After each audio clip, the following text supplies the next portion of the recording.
Imagine you're 16 years old, and in 2 years, when you turn 18, you're going to be given $100,000 from a personal injury settlement because when you were a kid, you were injured through the negligence of someone else. What are you going to do with the money? Chances are nothing smart, but the stories you're going to be able to tell. Legendary, I'm sure. Now imagine you're the parents of that 16-year-old who's about to get $100,000 in a couple of years. You know your kid. You're terrified. I mean, yeah, of course you love them, but let's face it, they're teenagers. They don't always make the best decisions, especially when it comes to money.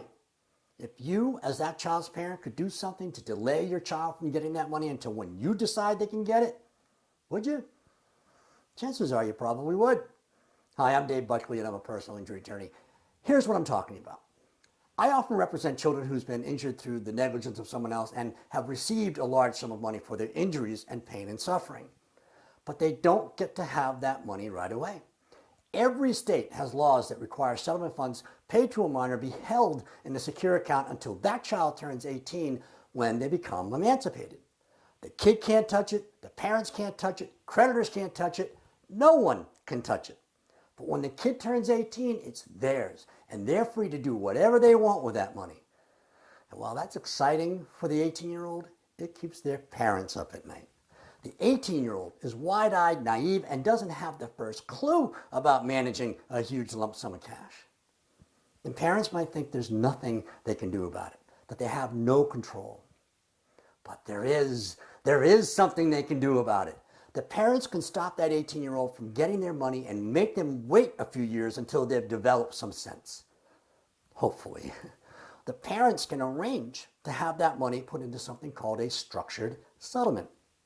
Let me tell you everything you need to know about structured settlements and how you, as responsible parents, can keep a lot of money out of the hands of your lovable but immature and temporarily irresponsible teenager. Here's how it works. Let's say your child has been injured through the negligence of someone else during their childhood, and their highly skilled personal injury attorney got them a settlement that netted the child $100,000.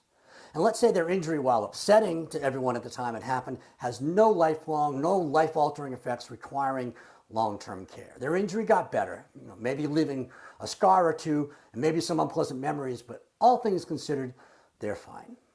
Now, this distinction is important, being fine, because kids who have suffered lifelong injuries requiring lifetime care need their settlement money protected in other ways, such as using something called a special needs trust. That's because most catastrophically injured children have qualified for Medicaid to cover the cost of their care. Qualifying for Medicaid is a long and complicated and tedious process, and once qualified, you don't want anything to jeopardize those benefits. And receiving a personal injury settlement will absolutely jeopardize receiving those benefits. That's why particular attention needs to be given when dealing with personal injury settlements for children requiring lifetime care. But special needs trusts are a whole different subject from what I'm talking about here. I discussed special needs trusts in another video, so be sure to check that out if that's something you want to learn about later on. What I'm talking about is protecting kids from themselves and temptation if given a lot of money too soon when they don't appreciate how quickly it can be gone. So, parents can delay their child from receiving their settlement funds by setting up a tax-free, interest-bearing, structured settlement annuity, which an annuity is an insurance contract, that can either pay out a lump sum at a certain future date or pay in increments upon certain triggering events happening, such as graduations, birthdays, getting married, dates and events all chosen by the parents. But before I tell you how that works, you need to know a few preliminary things about how settling a minor's case works, because there's a process that needs to be followed before we can even get to setting up a structured settlement. Okay. Every state has laws in place that protect the interests of minors when it comes to money they've been offered to settle their personal injury cases. First, a personal representative for the child must be appointed by the court to be the guardian over the child's estate, meaning over the child's money. This is because minors don't have the legal capacity to enter into legally binding agreements like settlement agreements. An adult has to be involved, an adult appointed by the court. Some states allow the parents to be appointed. Some states require that a third party be appointed. The third party is called the guardian ad litem, or GAL, or GAL, as that role is commonly referred to.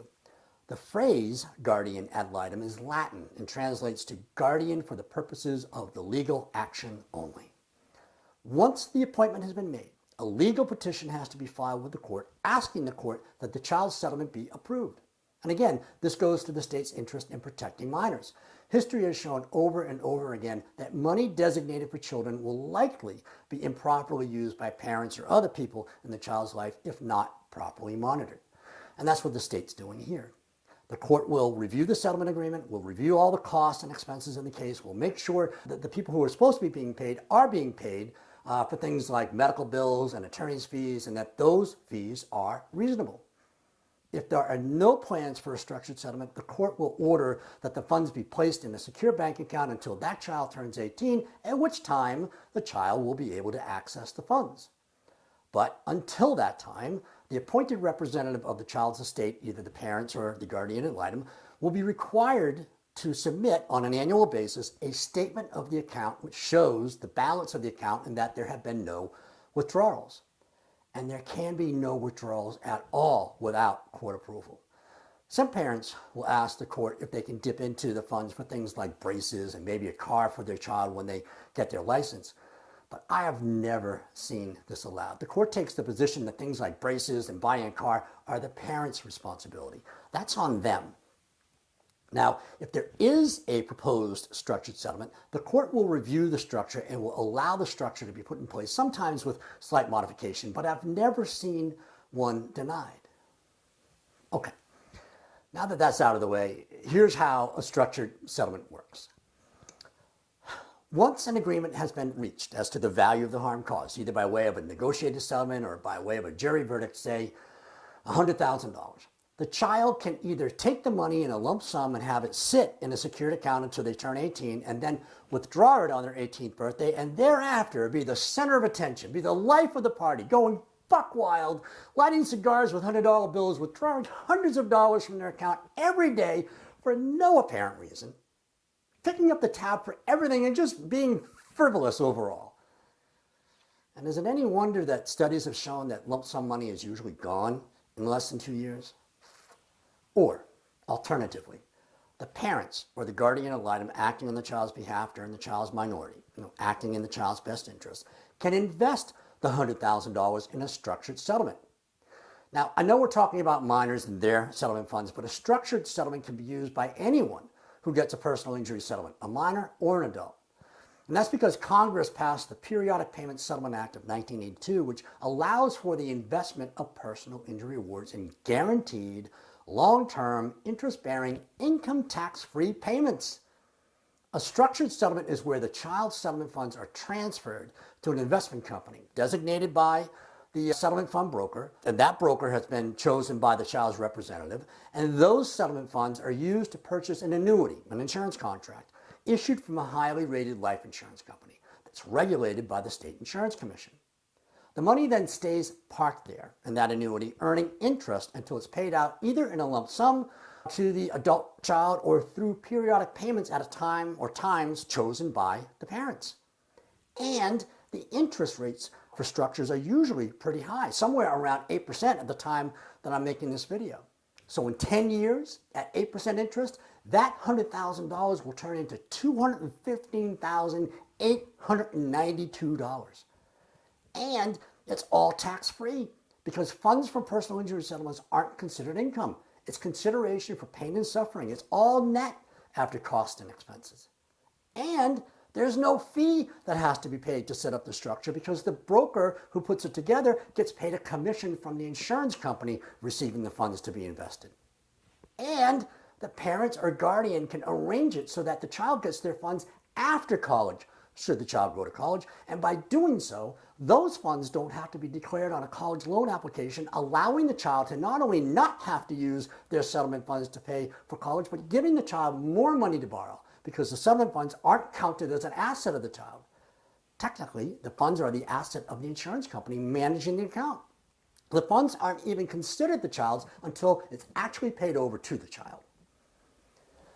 Now, here is a very important thing to know, critical as a matter of fact. In order to receive settlement funds, a settlement release has to be signed by the appointed representative of the minor that has very specific structured settlement language. The settlement release is a legally binding document where the injured person designated to receive the funds acknowledges that they are giving up all rights to continue making their claim against the person who caused them harm in return for being paid settlement money.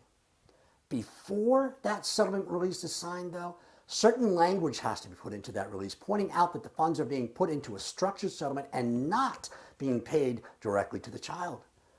If this isn't done and the settlement release is signed without the proper structured settlement language, the opportunity to put the funds into a structured settlement is lost, as is the ability to control when those funds are paid out. So this is a very important step not to be overlooked, because if it is, there's going to be a very happy 18-year-old running amok all over town and having a great time. For about 2 years anyway. I'm Dave Buckley. I'm a personal injury attorney. I hope your child's never injured to a point where you have to consider a structured settlement, but I'm here if that's the case. Please check out all my other personal injury videos. They're chock full of good information. Thanks for watching.